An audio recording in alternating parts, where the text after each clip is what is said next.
Bismillahirrahmanirrahim. Assalamualaikum warahmatullahi wabarakatuh. Apa kabar semuanya? Semoga selalu dalam keadaan yang sehat. Hari ini kita masuk pada sub CPMK yang kelima, di mana temanya adalah menyeleksi pasar sasaran dan menetapkan tujuan serta sasaran pemasaran sosial. Jadi ada 3 poin pembahasan besar yang akan kita bahas di pertemuan yang ke-6 di mata kuliah Manajemen Pemasaran Organisasi Non-Bisnis ini. Kemampuan ayat yang diharapkan, yang pertama reminding, saudara diharapkan dapat mengingat konsep yang dijelaskan, kemudian understanding, menginterpretasikan secara benar menurut pemahaman sendiri, kemudian applying, bisa mengaplikasikan sebagai pedoman di dalam bekerja, kemudian yang terakhir adalah analyzing, mengidentifikasi hubungan antara konsep. Didahului dengan sebuah pasar itu terdiri dari pelanggan potensial dengan kebutuhan atau keinginan tertentu. Tentu setiap orang, setiap kelompok itu mempunyai kebutuhan dan keinginan yang berbeda-beda, yang mungkin maupun mampu untuk ambil alih atau ambil bagian dalam aktivitas jual beli, ya, guna memuaskan kebutuhan atau keinginan tersebut. Nah, kata kunci yang digarisbawahi di slide yang pertama ini adalah pasar, bahwa ketika kita berbicara pemasaran, maka tidak akan terlepas dari yang namanya pasar atau khalayak sasaran, ya. Pasar istilahnya berlaku untuk di pemasaran komersil. Untuk di pemasaran sosial, maka istilahnya adalah menggunakan khalayak sasaran. Nah, khalayak sasaran ini sama seperti halnya pasar yang ada di pemasaran komersil. Mereka memiliki kebutuhan dan juga keinginan yang berbeda-beda. Dan jumlahnya jika disatukan memang menjadi yang besar begitu. Nah, dalam pembahasan hari ini nanti kita akan membedakan dari yang pasar besar itu atau khalayak sasaran yang besar itu menjadi kelompok-kelompok kecil yang kemudian seperti biasa kita mengetahui istilahnya dengan istilah atau konsep segmenting gitu ya. Nah, langkah-langkah di dalam segmenting dan berikutnya adalah targeting pasar. Yang pertama adalah pasar dibagi menjadi grup yang lebih kecil, di mana memiliki keunikan dan kesamaan strategi untuk merubah perilaku konsumen. Sehingga sebagai penyelenggara kita, ya, atau sebagai pemasar sosial harus bisa jeli membedakan keunikan, kesamaan, ya, dari perilaku khalayak sasaran tersebut, walaupun masih dalam ukuran yang sangat besar. Nah, tugas berikutnya, keunikan-keunikan atau ciri khas, ya, kekhasan dari perilaku itu kita kelompokkan karena pasti ada yang berbeda-beda, baik itu dalam pengetahuannya atau dalam kepercayaannya atau berkaitan dengan sikapnya gitu ya. Nah, kegiatan tersebut memiliki kesamaan dalam hal kebutuhan, keinginan, motivasi, nilai, perilaku, gaya hidup, dan lain-lain. Yang kedua berikutnya adalah mengevaluasi segmen. Ini setelah kita mengsegmentasi pasar, mengelompokkan menjadi kelompok-kelompok yang kecil, berikutnya adalah mengevaluasi. Setiap segmen dievaluasi melalui berbagai faktor, melalui proses yang bersifat rasional.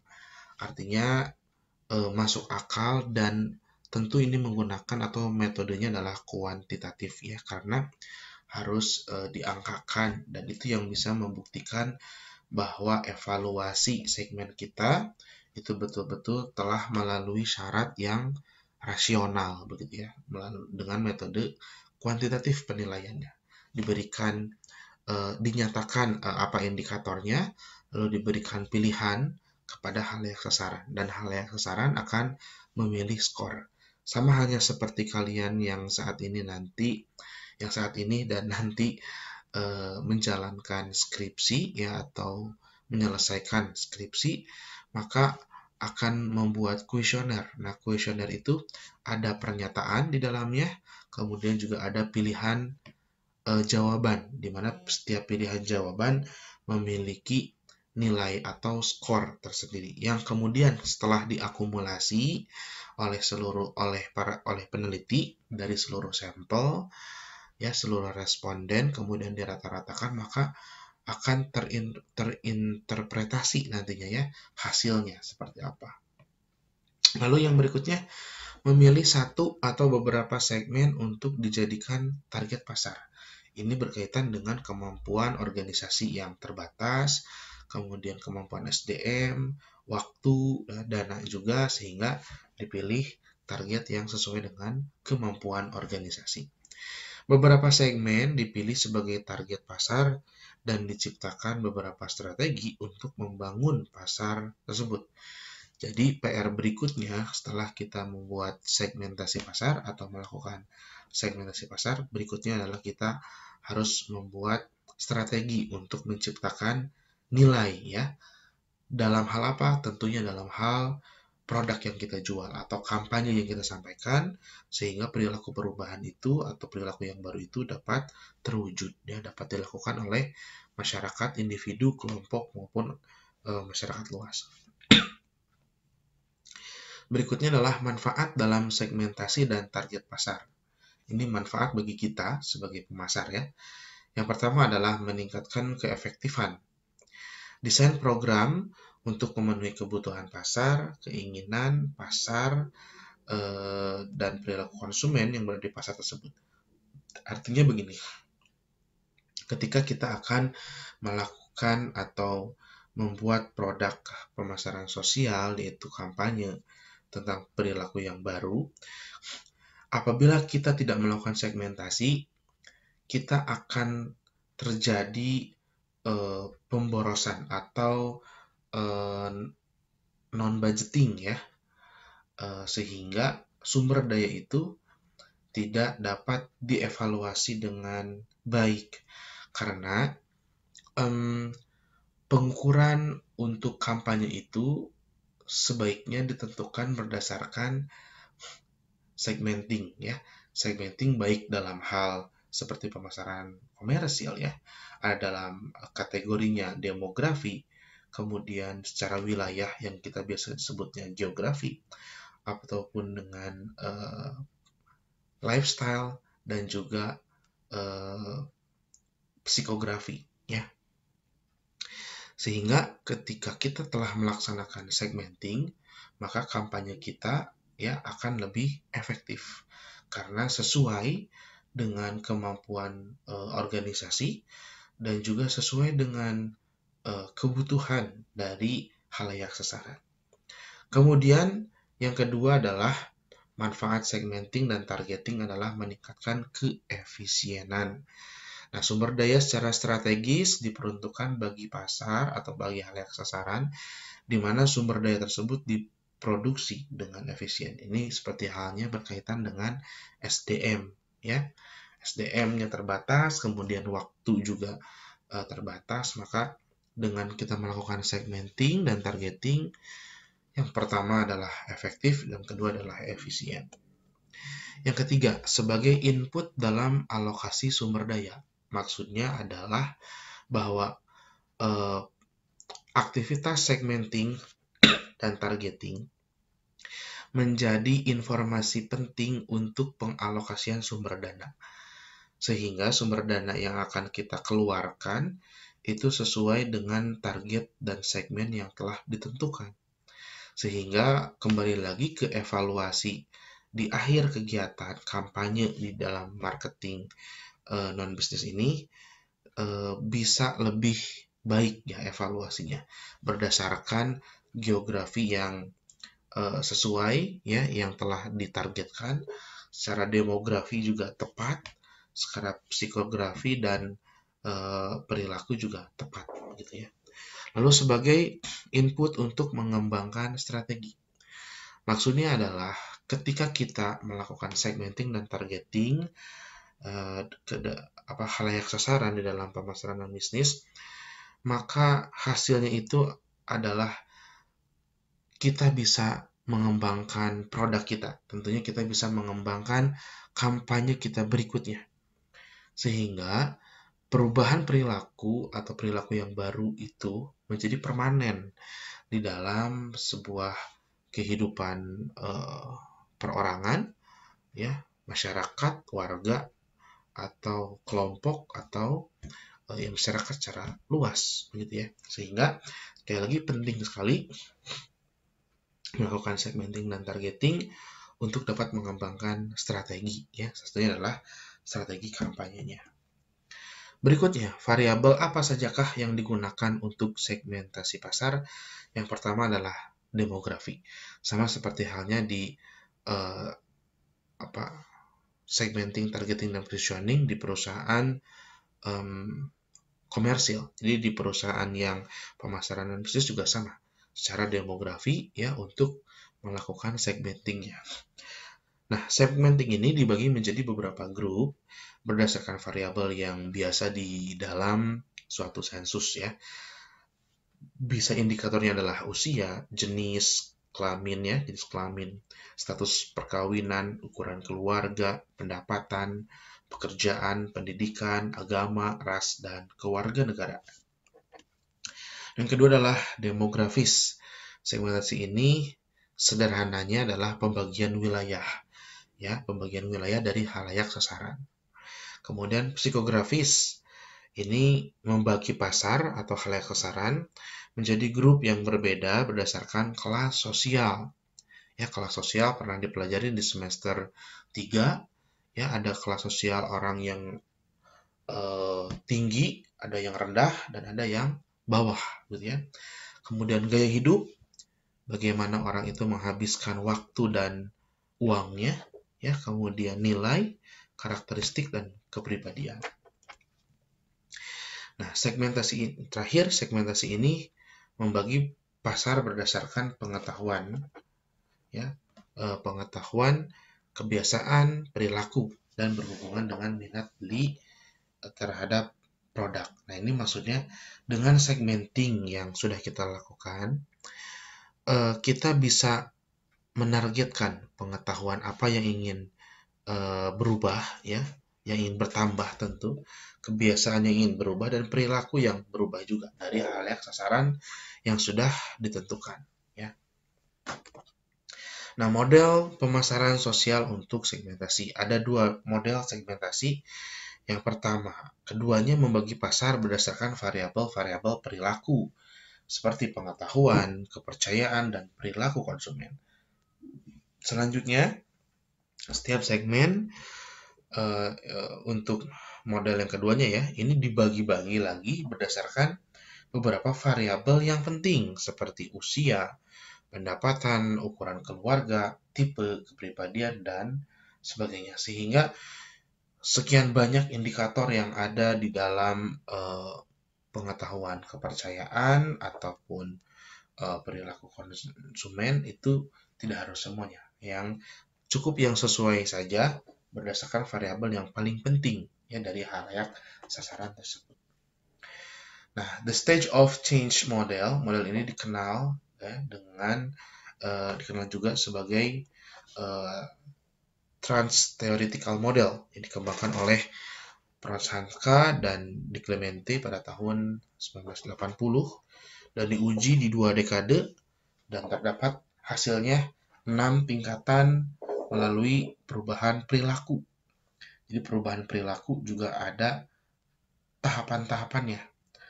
Tidak semerta-merta langsung, gitu ya.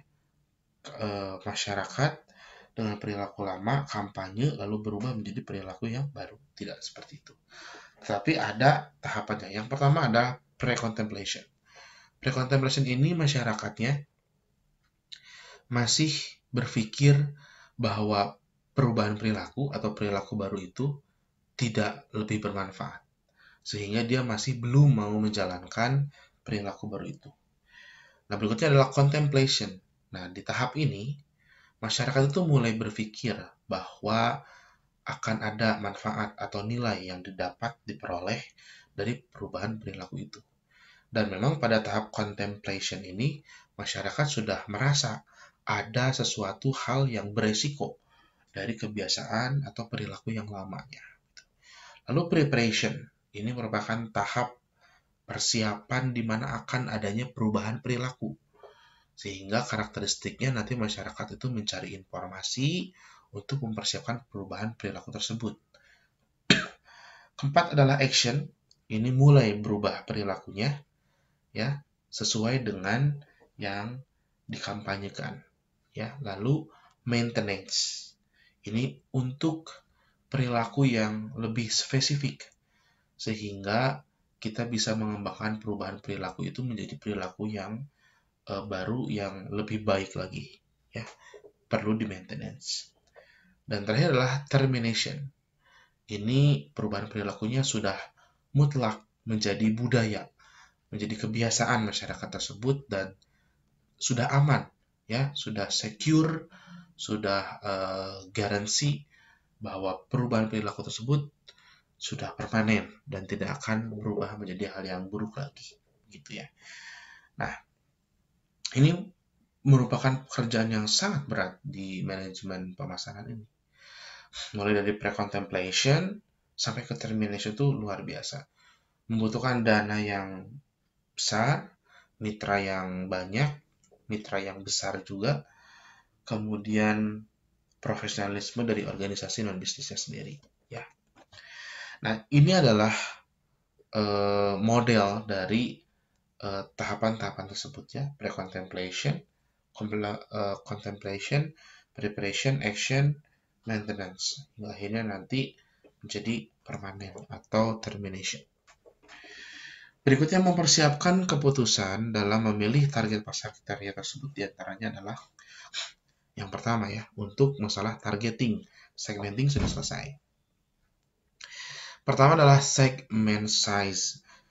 Kita akan melihat seberapa banyak konsumen yang ada di segmen tersebut dan seberapa besar persentase dari suatu populasi di dalam pasar tersebut. Ya. Lalu yang kedua adalah problems incidents. Berapa banyak konsumen di segmen tersebut yang terlibat di dalam pertanyaannya ini, permasalahan yang berhubungan dengan perilaku ya, atau tidak terlibat di dalam perilaku yang diinginkan. Lalu problem severity, yaitu garis baru yang bagaimana tingkatan dari konsekuensi permasalahan perilaku pada segmen ini. Tentunya ini menjadi hal yang harus diperhatikan oleh pemasaran non bisnis ya, karena problem severity ini merupakan garis yang baru gitu ya, sehingga tingkatan untuk menyatakan ya kesiapan untuk perubahan perilaku yang baru dari masyarakat itu belum terlalu siap begitu. Oke. Berikutnya defenselessness. Bagaimana segmen ini dapat menjaga mereka sendiri versus membutuhkan pertolongan dari orang lain. Nah, ini tentunya harus mulai masuk dari sisi kepercayaan ya, kemudian tentu pengetahuan dan sikap, sehingga betul-betul dengan percaya diri masyarakat itu melakukan perilaku yang baru. Lalu likability, pada bagian ini bagaimana konsumen dapat merasa mudah diidentifikasi dan didekati ya, tentu membutuhkan data-data yang berkaitan dengan kampanye yang akan kita lakukan, lalu masalah yang sedang terjadi, sehingga kita bisa mengidentifikasi ya untuk didekati halayak sasarannya. Kemudian general responsive, bagaimana persiapan, kemampuan yang dapat melakukan untuk merespon dalam segmen ini. Ini berkaitan dengan kemampuan dari organisasi tersebut dalam bidang SDM-nya. Apakah cukup mempunyai kompetensi ya dalam hal persiapan, kemudian dalam hal melakukan kampanye itu, sehingga kita bisa merespon ya, mereaksi gitu di dalam segmen tersebut. Berikutnya adalah incremental cost. sebagaimana perkiraan biaya bagaimana perkiraan biaya untuk meraih dan mempengaruhi segmen dibandingkan segmen yang lain. Nah, ini tentu kemampuan untuk budget ya, budgeting ya. Tentu disesuaikan nanti ya budgeting itu dengan tujuan ya, sasarannya juga ya, kemudian eh, sasaran yang lebih khusus atau yang lebih fokus, sehingga kita bisa mengetahui berapa besar biaya untuk kita bayar media, untuk kita bayar mitra, sehingga kampanye itu bisa berjalan sesuai dengan yang direncanakan. Lalu responsive to marketing mix, bagaimana responsifnya pasar tersebut atau khalayak sasaran yang akan kita tuju itu, seperti hanya untuk strategi sosial marketing, ya, produk, harga, tempat, dan promosi. Di pertemuan sebelumnya sudah kita bahas bahwa produknya adalah perubahan perilaku, harganya adalah biaya yang dikeluarkan oleh khalayak sasaran untuk melakukan perilaku yang baru tersebut, tempat di mana khalayak sasaran tersebut bisa melakukan perubahan perilaku, dan promosi ya, melalui media apa kampanye disampaikan dan seperti apa narasinya ya. Lalu organizational capabilities ya. Pertanyaannya adalah bagaimana keefektifan keahlian staf kita internal perusahaan atau ketersediaannya dari sumber daya yang berasal dari luar ya, mitra, peneliti begitu, untuk mengetahui perkembangan dan implementasi dari aktivitas pasar. Nah, itu adalah hal yang harus dipersiapkan untuk memutuskan ya target pasar yang menjadi aktivitas kedua setelah segmenting atau segmentasi pasar. Nah, memilih targeting pasar itu ada 3 cara. Yang pertama, undifferentiasi marketing. Ini asumsinya adalah bahwa masyarakat itu akan melakukan perubahan perilaku apabila kampanyenya itu ya diinformasikan secara luas. Sehingga ini juga bermanfaat bagi organisasi yang bergerak di bidang non-bisnis, bahwa untuk melakukan perubahan perilaku yang barunya itu sesuai dengan perusahaan-perusahaan lain yang mengkampanyekannya. Misalkan kondisi seperti ini, pandemi ya, maka baik itu perusahaan non-bisnis yang besar kecil itu ya sama-sama menyampaikan bahwa harus menjaga kesehatan ya, dengan cara menjaga kebersihan tangan ya, cuci tangan dan seterusnya. Lalu differential marketing. Nah, diferensiasi marketing ya untuk target yang targeting pasar untuk yang kedua ini, differential marketing, itu disesuaikan dengan ya konsumennya berada di mana ya, geografisnya, demografisnya, psikografis dan perilakunya ya. Sehingga target itu ya, target pasar itu betul-betul mendapatkan apa yang mereka butuhkan, apa yang mereka inginkan begitu ya. Dan differentiated marketing ini bisa saja berbeda-beda caranya ya, cara untuk mengembangkan strateginya. Untuk misalkan differentiated marketing, kita punya Laznas ya, Lembaga Amil Zakat Nasional, satu cabang di Papua, satu cabang di Bandung. Tentu ini strateginya berbeda, strategi kampanye. Mungkin kalau di Irian perlu berkaitan kampanyenya adalah kemakmuran alam begitu ya. Kemudian budaya saling membantu. Kalau di Sunda istilahnya ada kasomeahan gitu ya, tata krama gitu ya. Kemudian bisa berkaitan dengan nilai-nilai dalam beragama begitu ya, bahwa bersedekah itu adalah untuk membantu orang lain dan kebaikan untuk kita sendiri sebetulnya ya, akan kembali ke kita. Nah, seperti itu yang diferensial marketing ya. Lalu ada yang konsentrat marketing. Ini lebih terkhusus kembali. Kalau di semester 3 kita mengenal istilah ceruk pasar atau niche market. Nah, kita ya dalam mengkampanyekannya itu sesuai dengan ceruk pasar yang ada. kalau di konsentrat marketing, ya, sesuai dengan ya tadi ceruk pasar, ya, sehingga sebetulnya positifnya, ya, kampanyenya akan lebih efektif karena jumlah hal sasaran yang dihadapi tidak terlalu banyak, kemudian kita sumber daya manusianya bisa lebih fokus, ya, dalam kampanyenya, dan juga nanti di dalam evaluasinya itu tidak akan terlalu susah dibanding dengan undifferentiated marketing dan differentiated marketing, ya. Oke, berikutnya menetapkan tujuan dan sasaran pemasaran sosial, ya. Sekali lagi, menetapkan tujuan dan sasaran pemasaran sosial. Jadi soal segmenting, targeting selesai. Sekarang pembahasan yang baru, tujuan dan sasaran pemasaran sosial.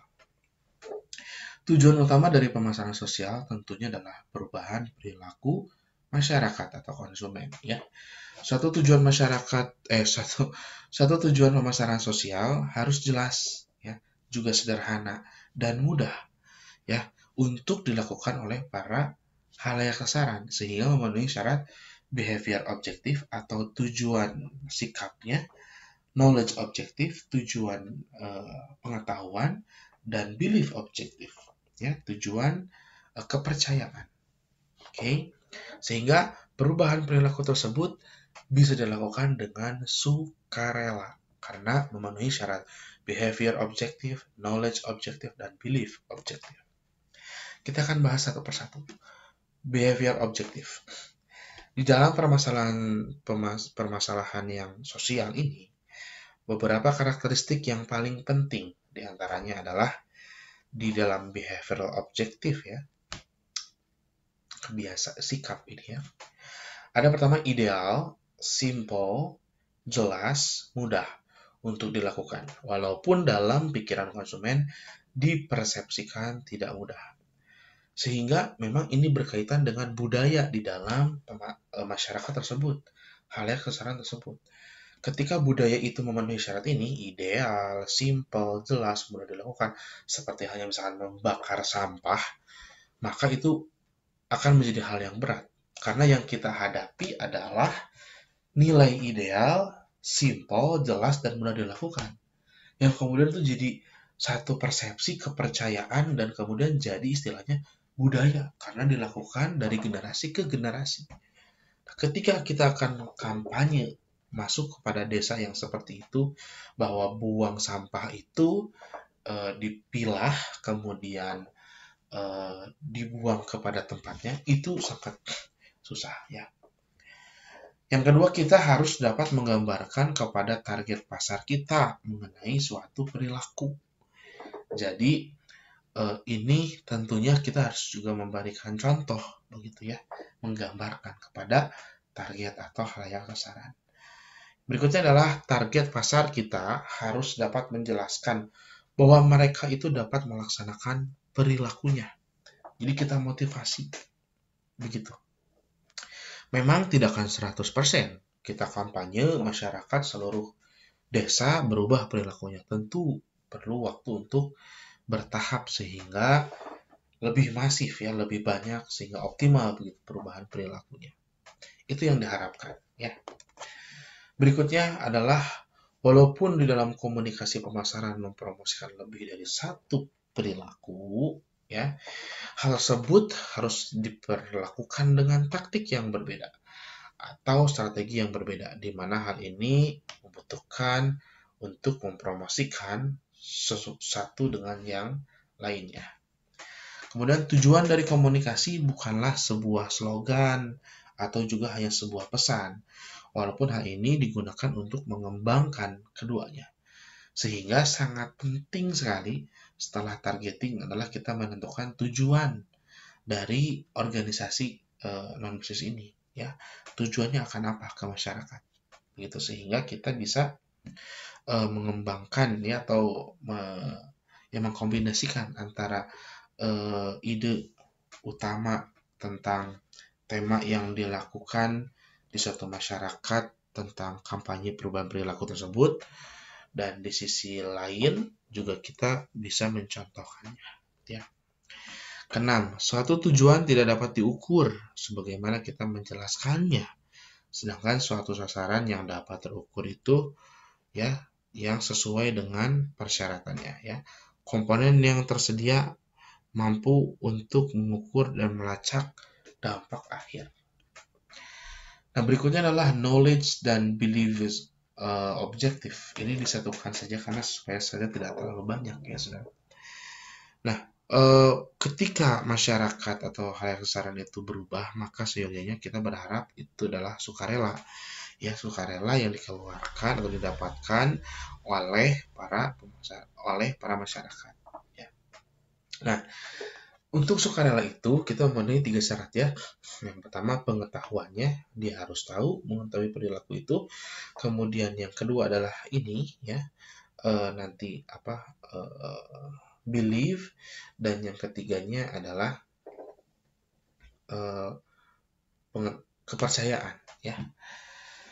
Nah, untuk pengetahuan ini berkaitan dengan statistik, fakta dan informasi serta keterampilan yang lain. Sehingga penting sekali ketika kita menjadi pemasaran sosial, kita harus mengecek ya bagaimana isu-isu tren dolar, kemudian isu-isu yang ada di berita di Metro TV atau di CNN gitu ya.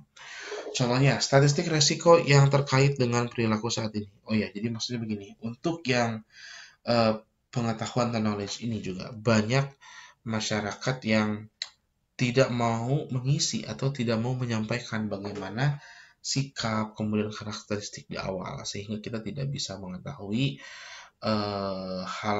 kita ada poin-poin yang kita tidak bisa ketahui gitu. Sekalipun hanya mesin yang menjawab itu tidak bisa ketahui. Contohnya adalah statistik resiko yang terkait dengan perilaku saat ini. Itu susah sekali mengukurnya ya.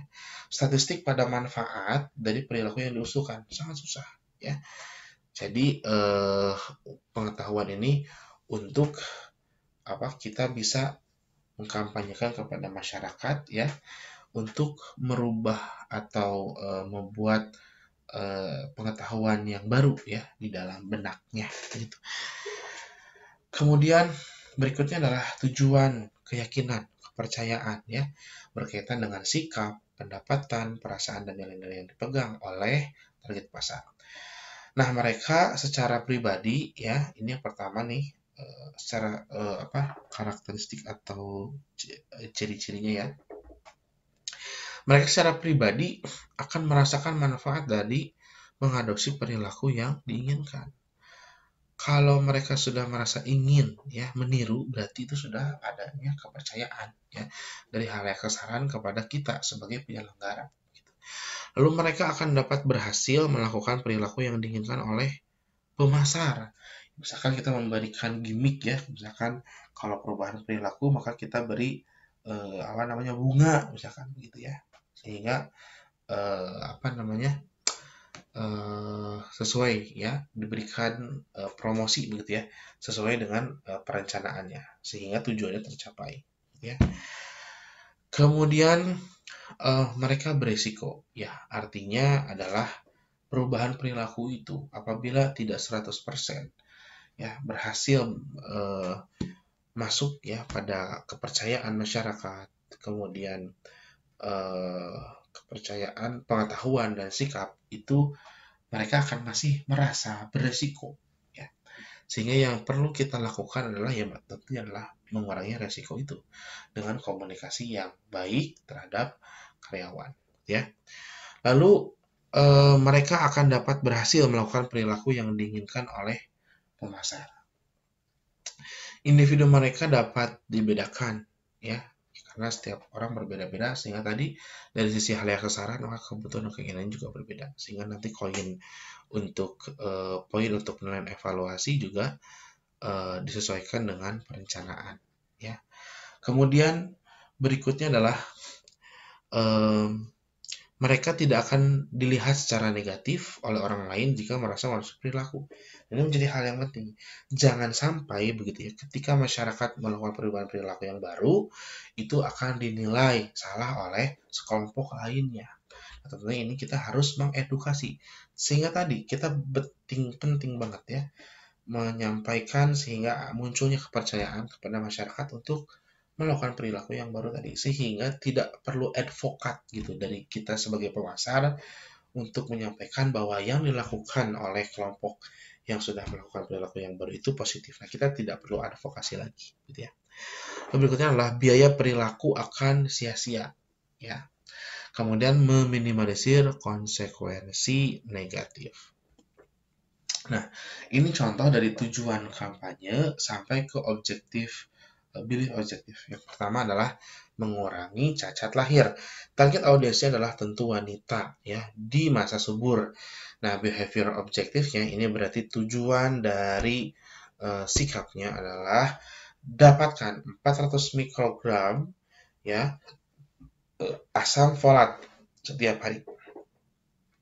Ini sikap yang akan mendorong kita ya, memotivasi kita untuk mencarinya ya, objective behavior atau behavior objektif. Berikutnya adalah knowledge objektif. Ini isinya untuk membantu Anda harus meminumnya sebelum Anda hamil dan selama minggu-minggu awal kehamilan. Ini sudah mulai intens ya. Kemudian belief kompetitif ya. Tanpa asam folat yang cukup, bayi akan berisiko mengalami cacat lahir yang serius.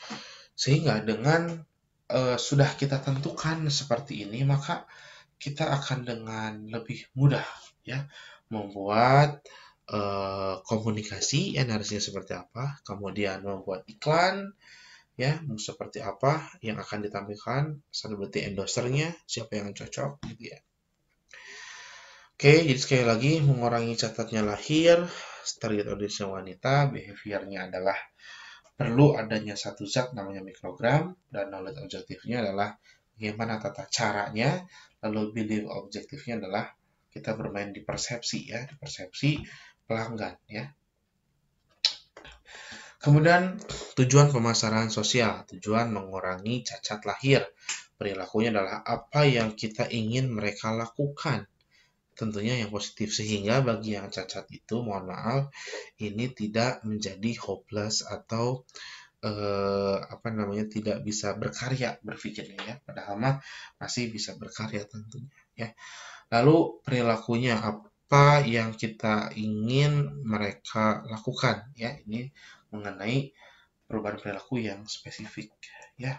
Lalu pengetahuan, apa yang perlu mereka ketahui sebelum mereka akan bertindak, soal persiapan, dan keyakinan, hari apa yang akan diyakini sebelum mereka akan bertindak ya. Tentu kita perlu persiapkan sehingga kampanye efektif dan efisien ya dari sisi indikator keyakinan atau belief ya. Nah, berikutnya adalah ini objektif tujuannya ya. Dapatkan 400 gram mikrogram asam folat setiap hari. Nah, ini pengetahuan knowledge-nya untuk membantu para halayak meminum sebelum Anda hamil selama minggu-minggu awal kehamilan. Ya, mengkonsumsi sebelum Anda hamil selama minggu sampai minggu lagi awal-awal kehamilan. Ya, tentunya kan ada ciri-ciri ya ketika kita hamil, ketika wanita hamil itu ada ciri-cirinya dengan perut misalkan, atau misalkan hasil test pack begitu ya. Sehingga kampanye tentang mengurangi cacat lahir ini dari sisi objektifnya ya, pengetahuannya perlu diberitahu, diinformasikan bahwa penggunaan ya obat sebelum Anda hamil ya, di awal-awal kehamilan, ya hamil besar maksudnya ya, di awal kehamilan itu penting. Lalu yang keyakinan, kita menempelkan kepercayaan ya di dalam tujuannya, nah, bahwa tanpa asam folat yang cukup, bayi berisiko cacat lahir dan serius.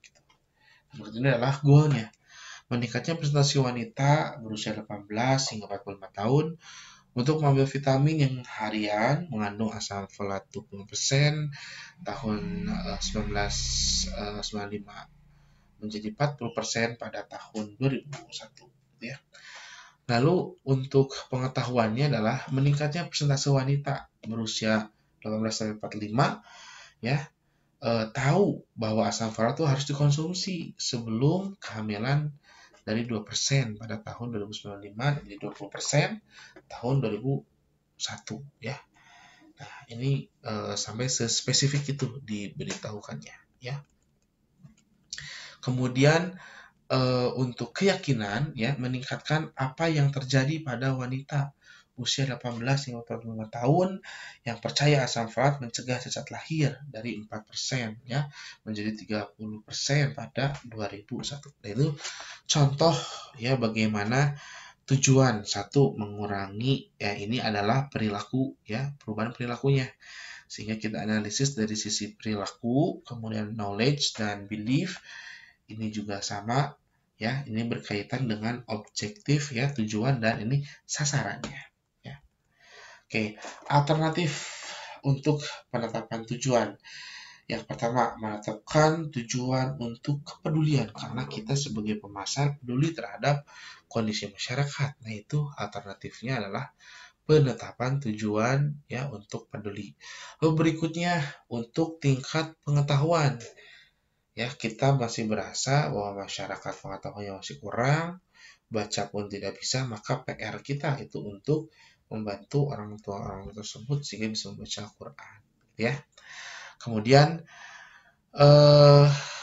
tingkat menerima keyakinan ya, menerima keyakinan. Nah, ini menjadi PR besar kalau keyakinan Anda terhadap sesuatu yang dijalankan saat ini itu tinggi. Maka kita perlu bekerja lebih ekstra begitu ya untuk mengkampanyekan perubahan perilakunya. Seperti yang Bapak contohkan minggu lalu bahwa di Batu Jajar itu untuk membakar sampah itu sudah seperti hal yang biasa. Dan mereka bilang saya sudah melaksanakan budaya kalau saya membakar sampah. Nah, itu menjadi PR besar karena keyakinannya sangat kuat. Berikutnya menetapkan tujuan untuk respon terhadap komponen kampanye ya. Kemudian menetapkan tujuan untuk berubah atas perilaku dan tujuan untuk proses kampanye. Oke. Berikutnya adalah peran, tujuan dan sasaran dalam evaluasi kampanye ya. Di dalam evaluasi kampanye. Penting untuk ditekankan pada proses ini yaitu evaluasi bahwa pemasar akan kembali ke rencana tujuan dan sasaran serta perlu memilih metodologi dan rencana dasar untuk mengukur tujuan yang dipilih. Ya. Fakta bahwa tujuan kampanye merupakan dasar yang penting untuk bisa mengevaluasi kampanye kita ya sehingga kita bisa tahu sudah berapa persen ya kampanye kita berhasil dari rencana. Nah, saudara demikian untuk materi di pertemuan yang ke-6 ini. Semoga bisa difahami dan bermanfaat ilmunya. Kita akan bertemu lagi di pertemuan yang ke-7. Insya Allah akan menggunakan Google Meet. Sekian.